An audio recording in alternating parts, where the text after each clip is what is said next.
अस्सलामुअलैकुम viewers, welcome back to my YouTube channel daily tips with Asma.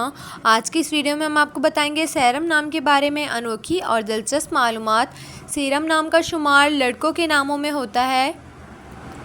Serum एक इस्लामी नाम है। सीरम नाम की इब्तिदाई तारीख़ अरबी ज़बान से निकलती है। सीरम नाम के अफराद के लिए खुशकिस्मत नंबर 8 माना जाता है।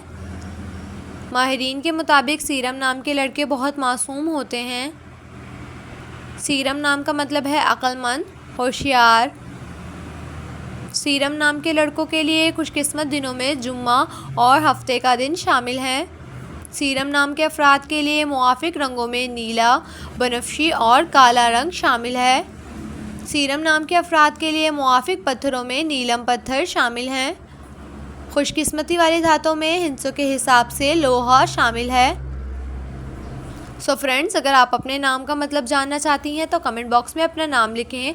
इंशाअल्लाह हम आपके नाम की वीडियो ज़रूर बनाएंगे। Thanks for watching. अल्लाह हाफिज़।